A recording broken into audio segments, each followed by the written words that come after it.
Have you ever looked closely, really closely, at a plant? The way the stem grows?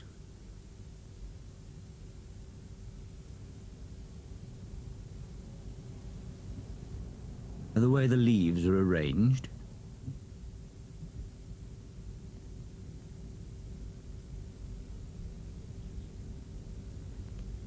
And at the shape of the leaves and their markings?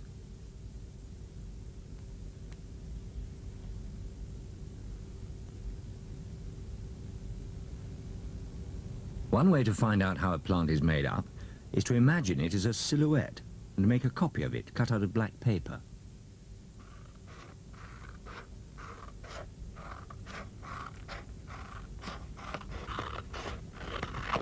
First, cut out the shape of the stems. A little glue.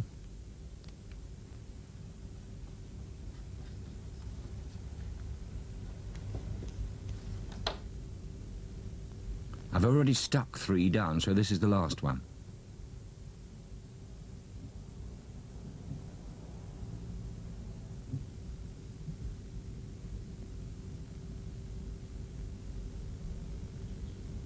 You can save time cutting out the leaves if you use more than one sheet of paper.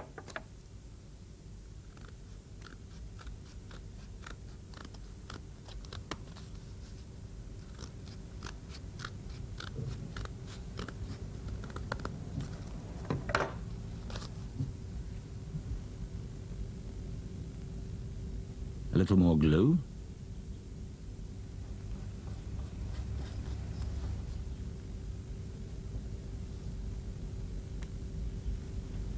On with the first leaf. And now for the others.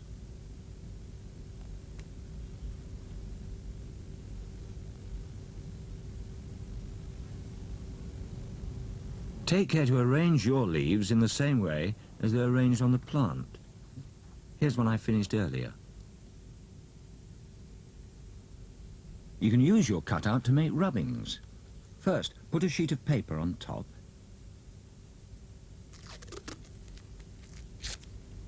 Then use sticky tape to hold the paper in place.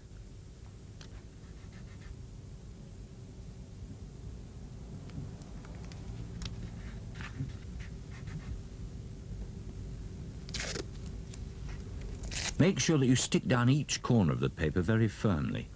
It's very important that you do this, otherwise the paper will slide about. You won't get a good copy when you rub with the wax crayon.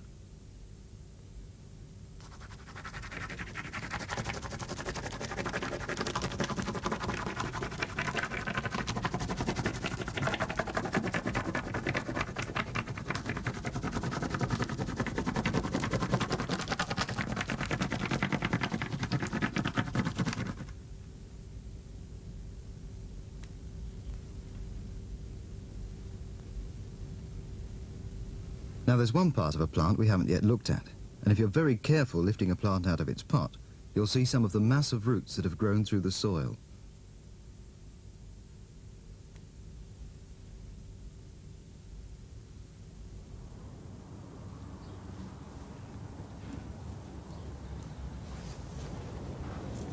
Now roots are very important to a plant.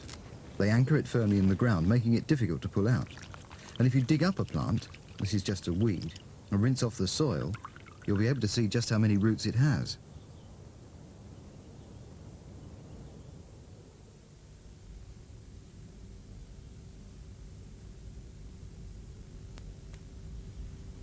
A better way to see the roots of a plant is to grow a plant in water. This is a hyacinth grown from a bulb, and just look at those roots. If a plant as small as a hyacinth has such a big root system, what do you think the roots of an apple tree would look like? Scientists at East Malling Research Station decided to find out and made this film many years ago. First of all, they cut down the tree. Then they began to clear the roots. Everything was carefully measured and noted.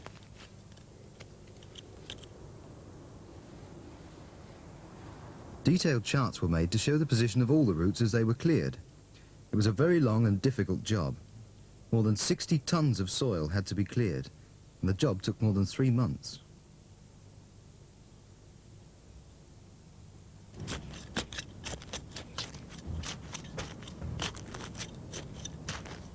Before any of the roots could be moved, the position, the direction, and any change in direction had to be recorded, and labels made to make sure that the roots could be reassembled later.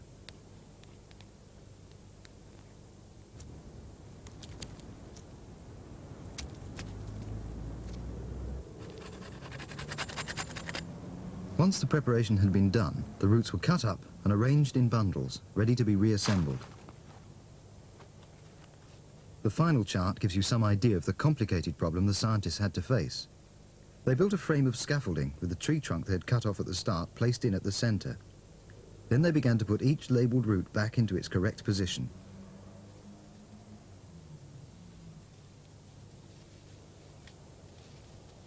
Even the smallest roots were reassembled.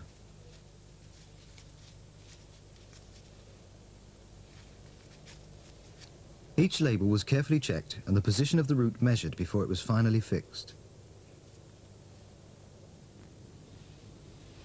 The scientists were able to complete their very complicated job of reassembling the roots because of all the care they had taken to chart and label every part.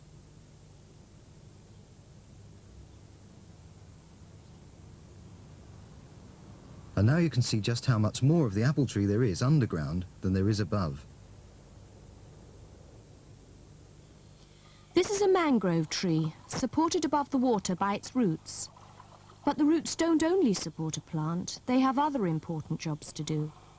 One job is to take water into a plant through tiny root hairs, which are at the end of all roots.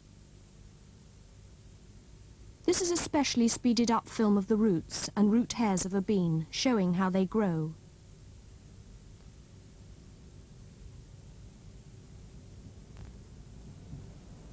Once water has got into a plant through the root hairs, it's passed from the roots to the stem. To find out what happens in the stem, we carried out a test. We cut a plant and put it into water, coloured with a dye, and left it in a bright light for a few hours.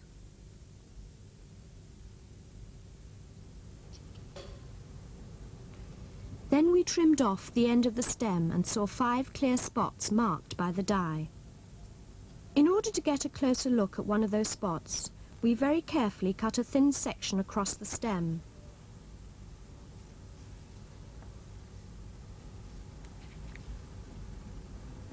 Then we transferred the section to a glass slide.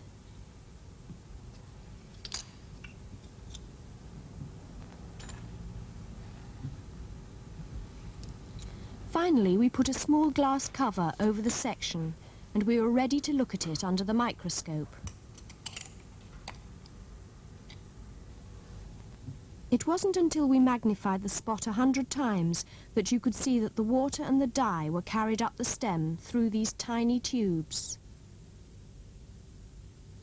This tree is more than 20 meters high, and scientists are about to carry out a test to find out whether what you've just seen in a small plant is also true for a very tall tree. The tree is fully supported in a framework of scaffolding, and the first thing to be done is to cut a section out of the base of the trunk.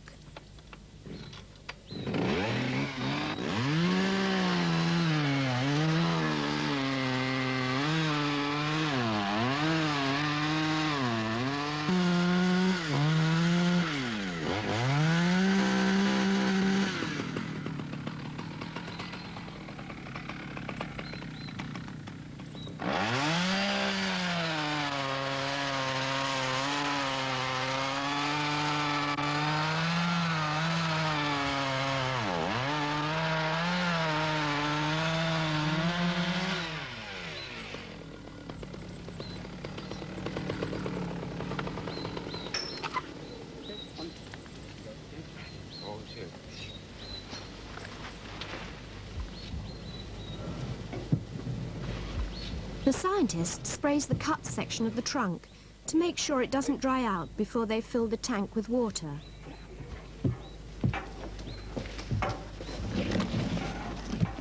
Right, water in as quickly as possible now. No, we want the water into this as soon as possible.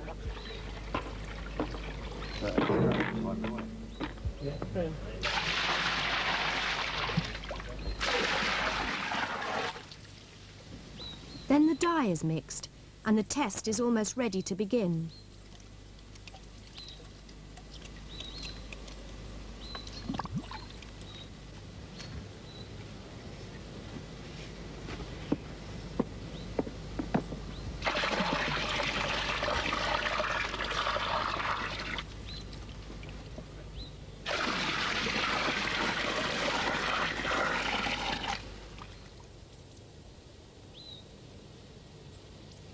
Finally, the level of the water in the tank is marked.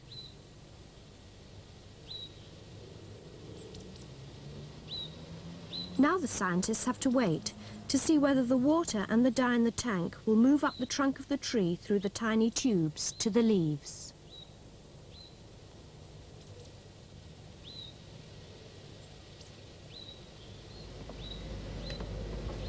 The next day, the level of the water in the tank has gone down, so the scientists climb 15 meters up the tree for their first search.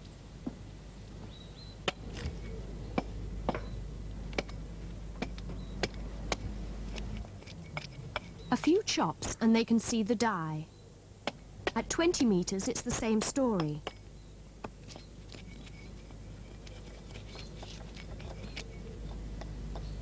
The water and the dye have moved up the trunk through the millions of tiny tubes. And now for the last stage. To find out just how far the water and the dye go, let's look at a special film which shows the dye moving along the stem and into the leaves.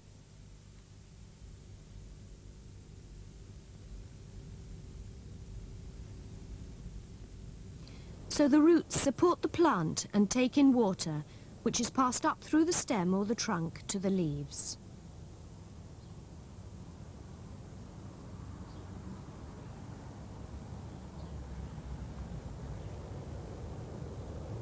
This is ivy. Like all plants, it has leaves, stem and roots. But as well as its roots in the ground, ivy also has aerial roots, roots in the air. These specialized roots grow out of the stem and fasten the ivy very firmly to the wall. But the roots are very destructive, damaging the stonework to which they cling.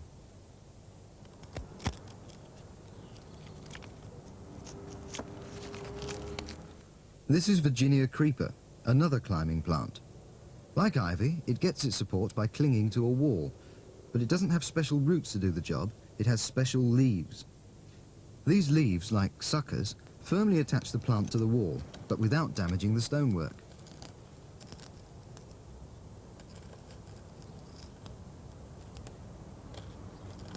Many plants have specialized leaves. This is a climbing plant, and it has leaves called tendrils.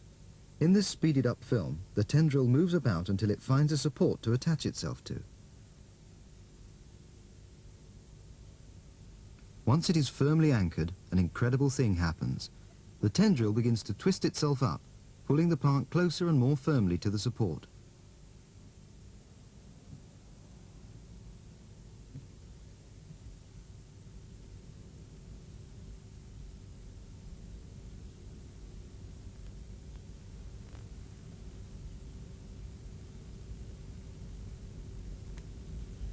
This is another specialized leaf. Inside each leaf are hairs, 2 on each side. These hairs are very important. An insect walks into the leaf and touches 2 hairs. It's touched one. Will it touch the second? It does, and it's trapped. Flies and many other insects that are caught by its very special leaves are food for the Venus flytrap.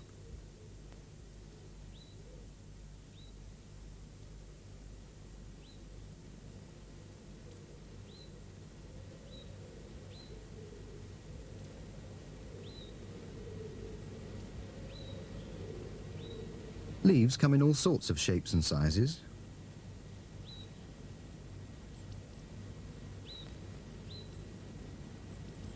Despite the wide variety of leaves, they all have one thing in common.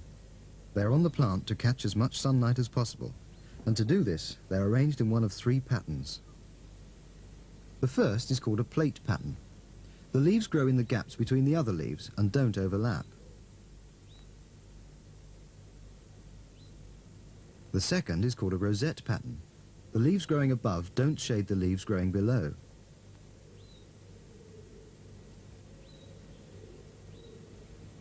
Finally, the third pattern is called fishbone. The leaves are arranged on either side of the stem, like the bones of a fish. All three patterns ensure that the leaves of a plant get the most from the sun. Now, how would you capture the feeling of trees in the summertime? The sunlight glinting through the leaves? With drawings or paintings? Well, here's another way. First of all, draw the outline of the leaf onto paper of different shades and colours. Then cut out the shape. I've chosen dark green, light green and yellow. Then stick each leaf in turn onto a piece of white paper and overlap the different colours.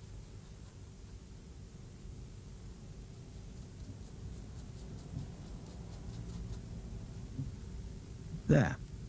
Do you think I've managed to get the right sort of feeling?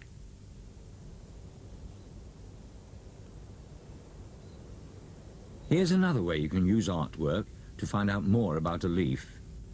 On the underside, the veins through which the water passes are raised. What you have to do is this. First, paint all over the underside.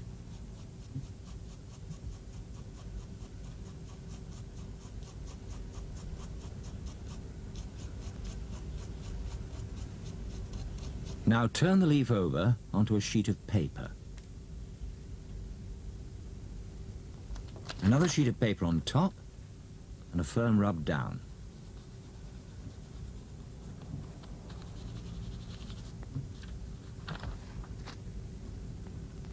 The result, a leaf print showing all the veins, which you can use to make a variety of attractive patterns.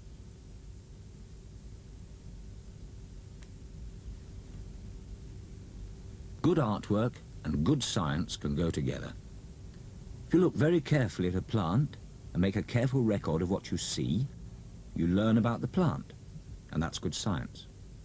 If you use your records to make attractive displays that other people can admire and learn from, that's good art. There's a lot you can do in art and science when you begin to study a plant.